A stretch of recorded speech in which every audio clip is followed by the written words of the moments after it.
আপামর বাঙালির সবথেকে প্রিয় বেড়াবার জায়গা কাছের মধ্যে এই বোলপুর শান্তিনিকেতন। বাঙালিরা যতই উন্নত হয়ে যাক, তারা দেশের বাইরে চলে যাক না কেন, বোলপুরের প্রতিটা বাঙালির একটা অনন্য টান রয়েছে। এই বোলপুর শান্তিনিকেতন জায়গাটি আমাদের প্রত্যেকের মনে কিন্তু আলাদা রকম স্থান নিয়েছে। এতদিন আপনাদের এই ঘুরতে ফিরতে পিউ বারংবার সোনাঝুরির হাটে নিয়ে গিয়েছে এবং আপনাদেরকে ওখানকার হাতে তৈরি শিল্পীদের সমস্ত রকম নজর কাড়া কালেকশন তুলে ধরেছে আপনাদের সামনে। আপনারা প্রচুর ভালোবাসাও দিয়েছেন। তবে আজকে দেরি কেন? শুধুমাত্র সোনাঝুরি হাট নয়, বোলপুরে দেখবার মতন অনেক স্থান রয়েছে, যার মধ্যে উল্লেখযোগ্য হচ্ছে তিন পাহাড়, দেলি, তালধ্বজ, উপাসনা মন্দির, ছাতিমতলা, বোলপুর শান্তিনিকেতনের সঙ্গীত ভবন, কলা ভবন সমস্ত, এবং আরও অন্যান্য অনেক স্থান রয়েছে। ইতিমধ্যে আপনাদের সৃজনী শিল্পগ্রামও ঘুরিয়ে দেখিয়েছি আমি। তবে আজকে ছাতিমতলা থেকে বোলপুরে যে স্থানগুলি আপনাদের আমার চ্যানেলে ভিডিওর মাধ্যমে দর্শন করাতে পারিনি, সেই জায়গাগুলি তুলে ধরব। সর্বপ্রথম গাড়ি নিয়ে সকালবেলা পৌঁছে যাই শান্তিনিকেতনের ছাতিমতলার উদ্দেশ্যে। গিয়ে দেখি ওখানে গাইড মহাশয় ওইখানকার বোলপুরের শান্তিনিকেতনের যে ইতিহাসগুলি রয়েছে সেগুলো তুলে ধরেছেন। চলুন আপনাদেরকে একবার সেই ইতিহাস শুনিয়ে দিই, আপনারাও জেনে নিন। মহর্ষি দেবেন্দ্রনাথ ঠাকুর যখন রায়পুরে জমিদার বাড়িতে নিমন্ত্রণ রক্ষা করতে এসেছিলেন, তখন এই ছাতিমতলায় কিছুক্ষণের জন্য বিশ্রাম করেন এবং এখানে তিনি তার প্রাণের আরাম, মনের আনন্দ, আত্মার শান্তি পেয়েছিলেন। তখন রায়পুরের জমিদারের কাছ থেকে 16 আনার বিনিময়ে 20 বিঘা জমি পাট্টা নেন। বর্তমানে 7ই পৌষ সকাল 7:30 ঘটিকায় এখানে উপাসনা হয়, কিন্তু সেকালের সেই ছাতিম গাছ দুটি মারা গেছে। তারপর ওই জায়গায় 2টি ছাতিম গাছ রোপণ করা হয়। সেই ছাতিমতলা বর্তমানে ঘেরা আছে সেখানে সাধারণের পরিবেশে।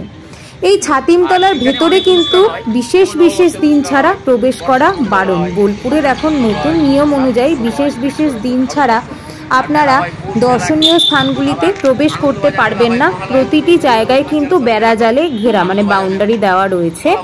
তো আপনারা যদি সেই বিশেষ দিনগুলিতে যান এবং সেখানে গিয়ে থাকতে পারেন, তাহলে কিন্তু বোলপুরের যে দর্শনীয় স্থানগুলি রয়েছে সেগুলির শোভা মনের আনন্দে, চোখের শান্তিতে, পরম আনন্দে নিতে পারবেন। সাধারণত একদিন, দুদিন বা একটি সপ্তাহ শান্তিতে সবুজের মাঝে কাটানোর জন্য একদম সুন্দর জায়গা হলো সবুজে ঘেরা আমাদের এই বোলপুরের শান্তিনিকেতন। তবে বীরভূমের এই জায়গাটি গরমকালে ভীষণ কষ্টদায়ক হয়। হ্যাঁ, আপনারা যদি এসি রিসর্ট নেন সেক্ষেত্রে অসুবিধা নেই, বিকেলবেলা আনন্দের সাথে বিভিন্ন জায়গাগুলি দর্শন করে আসতেই পারে। তো চলুন বাকি স্থানগুলো আপনাদেরকে ঘুরে দেখাই।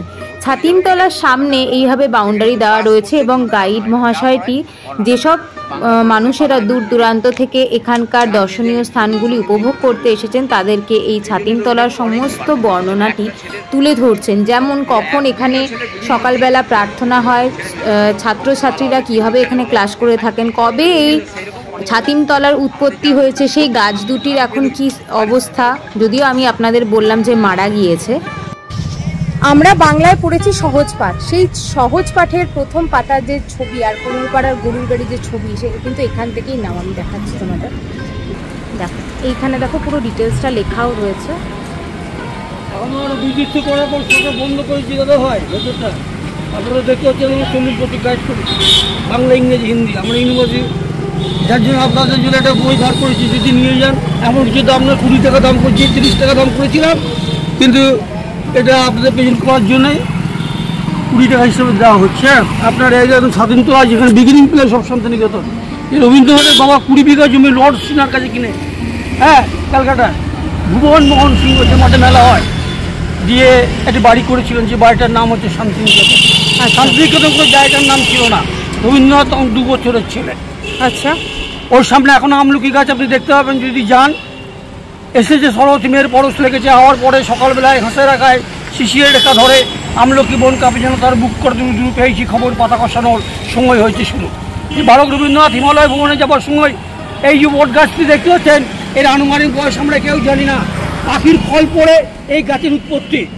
রবীন্দ্রনাথ, হ্যাঁ, টোটোওয়ালারা বলে, কেন ওরা রুজি রোজগারের ব্যাপার বলে আমরা কিছু প্রতিবাদ করি না। আমরা ট্রেনিং প্রাপ্ত 1 বছরের, হ্যাঁ, এই গাছের জন্ম হয়েছে পাখির ফল থেকে। আর রবীন্দ্রনাথের বাবা ছাতিমতলায়, যেখানে প্রাণে আরাম, মনের আনন্দ, আত্মার শান্তিকে খুঁজে পেয়েছিলেন মাতৃবিয়োগের পর বামদেবের কথায়। পঞ্চবটির আসন আপনি গেলে দেখতে পাবেন, ছাতিমতলা বলে লেখা আছে। ওইটি আমাদের বিগিনিং প্লেস অফ শান্তিনিকেতন। ওখানে ঈশ্বর ধ্যান করার পর এখানে নিরাকারভাবে ধ্যান করতেন। উনি ব্রহ্ম ধর্মে দীক্ষা লাভ করেছিলেন রামচন্দ্র বিদ্যাবাগ বলে একজনের কাছে। এই হচ্ছে শান্তিনিকেতনের তালধ্বজ বাড়িটি। শান্তিনিকেতনের একটি বিখ্যাত স্থাপত্য যা তার প্রাকৃতিক পরিবেশ ও ইতিহাসের জন্য পরিচিত। এটি মূলত একটি মাটির বাড়ি যা একটি বিশাল তালগাছ ডুমুর দ্বারা ঘেরা। এই বাড়িটি বিজ্ঞানী ও প্রাকৃতিকবিদ তেজেশচন্দ্র সেনের সাথে সম্পর্কিত, যিনি ছিলেন রবীন্দ্রনাথ ঠাকুরের বন্ধু এবং শান্তিনিকেতনের একজন গুরুত্বপূর্ণ ব্যক্তিত্ব। তালধ্বজ বাড়ির ইতিহাস হলো, বাড়িটি তৈরি হওয়ার সময়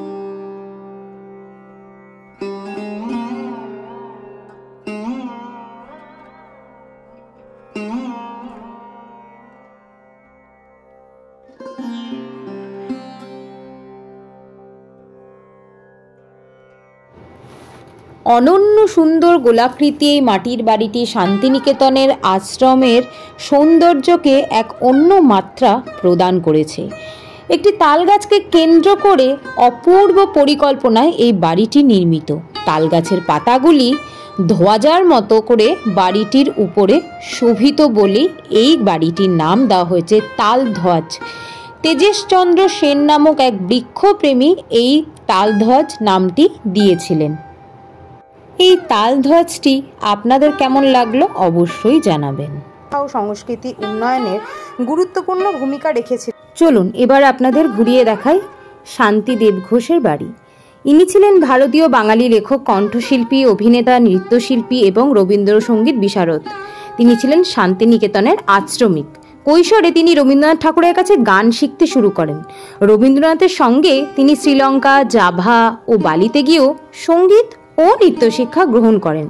রবীন্দ্রনাথের উৎসাহে তিনি কবি লেখা গীতিনাট্য, নৃত্যনাট্য ও নাটকে গান, নাচ ও অভিনয় করতে শুরু করেন। রবীন্দ্রনাথের কয়েকটি কবিতায় তিনি ধ্রুবপদের পুনরুল্লেখ ছাড়াই এক বিশেষ সুরে গেয়ে শোনাতে শুরু করেন। এর মধ্যে কৃষ্ণকলি গানটিও কিন্তু রয়েছে।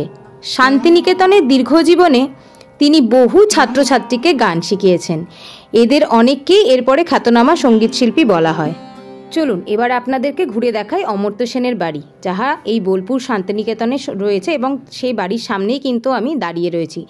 এটি আসলে একটি পুরাতন বাড়ি যা বিশ্বভারতী বিশ্ববিদ্যালয়ের অধীনে।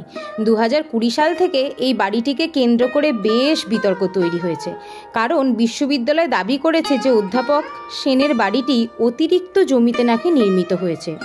বোলপুরে অমর্ত্য সেনের বাড়ি সম্পর্কে যেটুকু জানা যায় সেটুকু হলো, বাড়িটি বিশ্বভারতী বিশ্ববিদ্যালয়ের একটি অংশ যা আগে আশ্রম হিসাবে পরিচিত ছিল। বিশ্বভারতী একটি ঐতিহ্যবাহী শিক্ষা প্রতিষ্ঠান, সেটা আমরা সকলেই জানি, যেখানে রবীন্দ্রনাথ ঠাকুর ছিলেন প্রধান শিক্ষক। এটি 1951 সালে সংসদের একটি আইন দ্বারা প্রতিষ্ঠিত হয়েছিল এবং এটি একমাত্র বিশ্ববিদ্যালয় যেখানে প্রধানমন্ত্রী চ্যান্সেলর।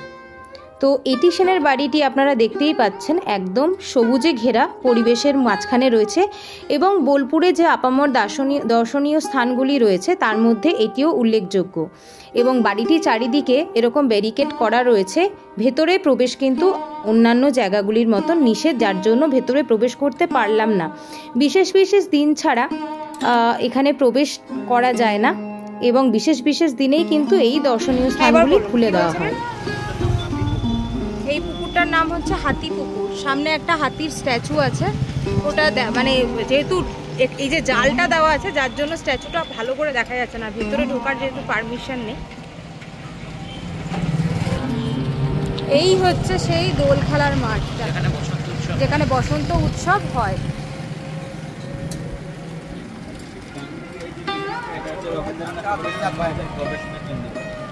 এটা কি রয়েছে? রবীন্দ্রসঙ্গীতের গবেষণা কেন্দ্রটি আপনাদের অবশ্যই এরপরে ঘুরে দেখাচ্ছি, তবে আপাতত কলা ভবনটা আগে দেখিয়ে আনি। এই রয়েছে কলা ভবন, কলা ভবন বলবো না, কলা ভবনের হস্টেল। এই হস্টেলটির সামনে গিয়ে আপনারা যদি দাঁড়ান দেখতে পাবেন ওখানকার ছাত্ররা বিভিন্ন ধরনের স্কাল্পচার করে সামনেটাতে খুব সুন্দরভাবে সাজিয়ে রেখেছে। এই টোটো দাদাটি আমাদেরকে সেই দর্শনীয় স্থানগুলি ঘুরিয়ে ঘুরিয়ে দেখাচ্ছিলেন। মোট 12টি স্থান ঘোরানোর চুক্তি হয় এবং আপনারা যদি ঘুরে দেখতে চান টোটোতে করে 800 500 এক একজন এক এক রকম নেয়, তবে আপনারা অবশ্যই কিন্তু একটু বার্গেনিং করে নেবেন। আমরা মাত্র 200 টাকাতে 12টি স্থান ঘুরেছিলাম টোটো করে। তো আপনাদের এই কলা ভবন হস্টেলের ভেতরটা দেখিয়ে দেওয়ার চেষ্টা করছি। দেখতেই পাচ্ছেন ভেতরটা বিভিন্ন ধরনের স্কাল্পচার রাখা রয়েছে। বোলপুর শান্তিনিকেতন আসতে গেলে এই ফাঁকে আপনাদের বলে দিই, হাওড়া থেকে আপনারা গণদেবতা এক্সপ্রেস পেয়ে যাবেন। এছাড়াও শিয়ালদা থেকে মাতারা এক্সপ্রেস, কাঞ্চনজঙ্ঘা এক্সপ্রেস, এরকম বহু ট্রেন পেয়ে যাবেন। জয়নগর প্যাসেঞ্জারও রয়েছে হাওড়া থেকে, বোলপুরে আসতে পারেন। এই রয়েছে সেই রবি বিতান, মানে হচ্ছে রবীন্দ্রসঙ্গীতের গবেষণাগার। এই জায়গাটি কিন্তু খুবই সুন্দর। এই সুন্দর করে ফলকে লেখা রয়েছে রবি বিতান, রবীন্দ্রসঙ্গীত গবেষণা কেন্দ্র, বোলপুর শান্তিনিকেতন। সবুজে ঘেরা পরিবেশের মাঝে এই যে বাড়িটি আপনারা দেখতে পাচ্ছেন, এটি হলো রবীন্দ্রনাথ ঠাকুরের রবীন্দ্রসঙ্গীতের গবেষণা কেন্দ্র। বোলপুর শান্তিনিকেতনের যে কোনো দর্শনীয় স্থানে আপনারা গিয়ে থাকবেন, সেখানেই দেখবেন পরিবেশটা অন্যান্য জায়গার থেকে অনেক বেশি শান্ত। এখানে দর্শন করতে করতে আপনাদের কখনো খুব একটা বিরক্তি লাগবে না, অস্বস্তি লাগবে না, থাকবে মনে এক প্রকার শান্তি। কারণ সবুজে ঘেরা পরিবেশের মাঝে এই দর্শনীয় স্থানগুলি আপনাদেরকে ফিরিয়ে নিয়ে যাবে সেই পুরনো দিনে। তবে এবারে একটা দারুণ জিনিস হয়েছিল কি জানেন তো, এই রবি বিতান মানে রবি ঠাকুরের রবীন্দ্রসঙ্গীত গবেষণাগার কেন্দ্রটি দর্শন করতে গিয়ে সামনেই দেখতে পাই একটি কাঞ্চনমালা ফুলের গাছ, যেখানে একটি বড় কাঞ্চনমালা ফুল নিচে পড়েছিল। ওই যে দেখছেন গাড়ি থেকে যে শিক্ষিকা বা উনি নামছেন, ওনার কাছেই কিন্তু এই কাঞ্চনমালা ফুলের গাছ। আর সামনে যে পার্কটি দেখছেন, ওখানে কিন্তু বসন্ত উৎসব হয়ে থাকে। তো যাই হোক, দর্শনীয় স্থানগুলি দেখে নিয়ে সোজা চলে যাই আমি সেই জায়গায় যেখানে প্রত্যেক বছর পৌষ মেলা হয়ে থাকে। স্টেশন থেকে মানে বোলপুর শান্তিনিকেতন থেকে জাস্ট মোটামুটি 2-2.5 কিলোমিটার ডিস্টেন্সে, এবং সেই উদ্যানের পাশেই কিন্তু প্রথম আমি বোলপুরের বাজারটি দেখতে পাই। বাজার বলতে বুটিক বলতে পারেন, বুটিক আইটেম, বা যেখানে বোলপুরের আসল প্রদর্শনী ব্যাগ বলুন, জামা কাপড় বলুন, যেগুলো বা ঘর সাজাবার সুন্দর সুন্দর আসবাব যেখান থেকে শুরু, সেই দোকানগুলি চোখে পড়ে। তবে সোনাঝুরি হাটের তুলনায় এই দোকানে জিনিসের দামগুলি অনেকটাই বেশি। তবে আপনারা নাড়াচাড়া করে বার্গেনিং করে দেখতেই পারেন নিজের কোজি ছোট্ট ফ্ল্যাটটিকে এইরকম ছোট ছোট আসবাব দিয়ে, বেতের জিনিস দিয়ে সাজিয়ে তুলবেন কিনা। সত্যি কথা বলতে ঘর আমরা সকলেই সাজাতে ভালোবাসি, কিন্তু সেখানে আসবাব বা সাজানো জিনিসগুলো যে যদি একটু অন্যরকম শিল্পী মানে হাতে তৈরির কাজ হয়ে থাকে, সেক্ষেত্রে কিন্তু সেই ছোট্ট ঘরটির রূপটাই বদলে যায়। আজকে আপনাদের সাথে দর্শনীয় স্থানগুলি যতটা সম্ভব তুলে ধরার চেষ্টা করলাম, তবে ভিতরে প্রবেশ করতে পারিনি, কারণ দর্শনীয় স্থানগুলি খুব বিশেষ বিশেষ দিন ছাড়া কিন্তু ভেতরে যাওয়ার কোনো রকম এখন পারমিশন নেই। মোটামুটি দোল উৎসবের সময় সব দর্শনীয় স্থানগুলি আপনারা যেমন ছাতিমতলা বা ধরুন তালধ্বজ, এই জায়গাগুলি ভেতরে প্রবেশ করে আপনারা দেখতেই পারেন, কিন্তু অন্যান্য দিন ম্যাক্সিমাম ক্ষেত্রেই দর্শনীয় স্থানগুলি বন্ধ থাকে। আমি যেহেতু বৃহস্পতিবার গিয়েছিলাম তাই আমি দেখতে পাইনি। আশা করছি শনি রবিবার বেড়াতে এসে আপনারা অনেক জায়গায় দেখতে পাবেন। তবে চেষ্টা করলাম বোলপুর সোনাঝুরি হাটের মতন যেটুকু আমি ওখানে গিয়ে দেখতে পেয়েছি সবটুকুই আপনাদের সামনে তুলে ধরা। আপনাদের যদি এই ভিডিওটা ভালো লেগে থাকে অবশ্যই কমেন্টে জানাতে ভুলবেন না। আর হ্যাঁ, এরকম বেতের জিনিস দিয়ে যদি ঘর সাজাতে চান তাহলে কিন্তু অবশ্যই বোলপুর একবার ঘুরে আসতে পারেন। শীত গ্রীষ্ম বর্ষা বাঙালিদের বোলপুর ভরসা, কারণ ওই জায়গার মতন শান্তি কিন্তু আর কোথাও পাবেন না। দেখা হবে পরবর্তী ভিডিওতে। আজকের মতন এখান থেকেই বিদায় নিচ্ছি। চলুন, টাটা।